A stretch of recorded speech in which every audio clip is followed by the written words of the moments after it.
Ya, pemirsa, banyak sekali cerita dan juga pengalaman yang dilakukan oleh tenaga medis atau relawan dalam merawat pasien COVID-19. Salah satunya Dr. Nelson Sudiono. Dr. Nelson merupakan salah satu dokter rehabilitasi medik yang membantu pasien COVID-19 dalam pernapasan.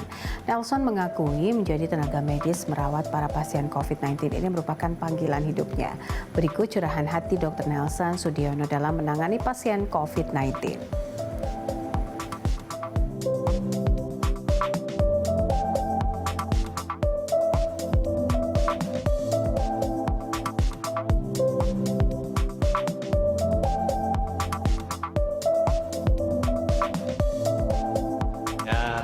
Dr. Nelson, saya adalah seorang dokter di bidang rehabilitasi medik.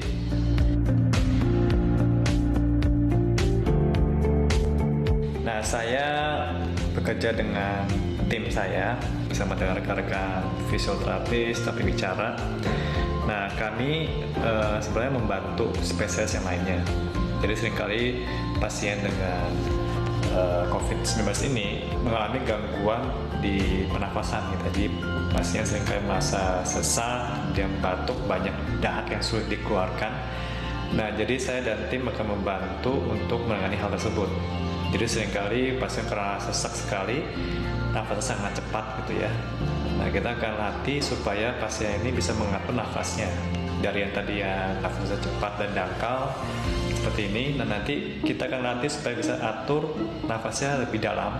Jadi tarik nafas lebih dalam, hembuskan perlahan sehingga oksigennya masuk itu bisa lebih maksimal. Dan kemudian karena pasien juga banyak dahaknya, kita biasa akan bantu dengan perubahan posisi yang lebih baik supaya dahak itu bisa turun, dibantu dengan gravitasi. Kemudian kita bantu dengan tepuk-tepuk di bagian dada dan juga punggungnya supaya dengan getaran dari pukulan ini dahaknya bisa lepas dari paru-paru gitu sehingga dapat dibantukan keluar. Nah, kemudian seringkali juga pasien dengan COVID ini karena demam, sesak, biasanya pasiennya malas bergerak gitu, dia maunya cuma berbaring aja di tempat tidur. Nah, jadi kita akan motivasi pasien untuk misalnya jangan terlalu sering lah berbaring, tapi lebih baik kalau misalnya duduk, kemudian berdiri, berjalan ya, supaya dengan meningkatnya aktivitas fisiknya, maka daya tahan tubuh juga akan meningkat gitu. Jadi pandemi ini mengubah terutama persepsi saya gitu ya. Jadi bahwa ya hidup mati itu memang di tangan Tuhan gitu.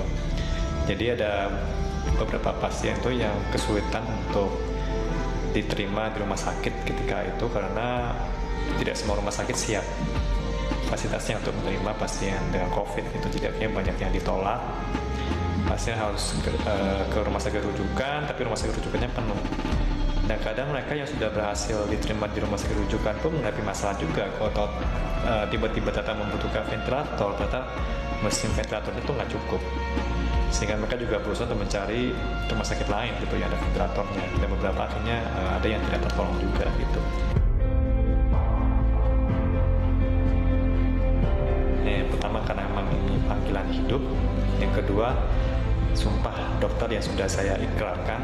Jadi waktu kita diangkat, disahkan sebagai dokter, kita mengucapkan sumpah dokter ya.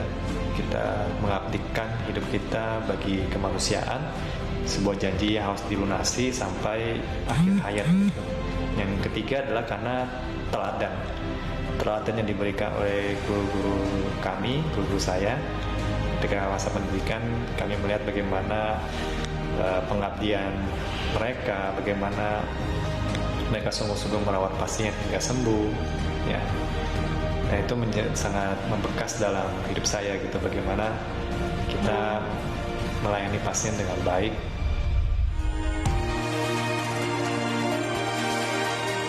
Ya, tidak ada penyesalan sih. Jadi ini memang yang menjadi tujuan hidup saya, panggilan hidup saya gitu ya. Jadi ketika saya memilih untuk mengambil profesi ini ya karena memang ada sebuah panggilan gitu, panggilan untuk dapat membantu meringankan penderitaan orang lain, membantu orang untuk sembuh. Yang ingin saya capai ya saya bisa melihat pasien-pasien yang saya rawat itu bisa sembuh, terutama para pasien yang dengan COVID ini mereka bisa sembuh dan kembali kepada keluarganya gitu ya. Karena pandemi COVID ini memang berbeda dari penyakit-penyakit lainnya. Kalau penyakit lain ketika masa-masa sulit, masa-masa kritis, mereka bisa ditemani oleh keluarga gitu. Tapi pasien-pasien dengan COVID ini mereka benar-benar mengalami ya situasi yang mengalami kesendirian karena mereka berada di ruang isolasi dan tidak boleh ditemui oleh keluarga. Satu hal yang membuat saya paling puas adalah ketika pasien yang dirawat itu bisa sembuh, bisa pulih, dan bisa tersenyum kembali, yaitu suatu kesan yang nggak bisa diungkapkan dengan kata, nggak bisa dinilai dengan uang. Jadi itu benar-benar sebuah kepuasan tersendiri sih.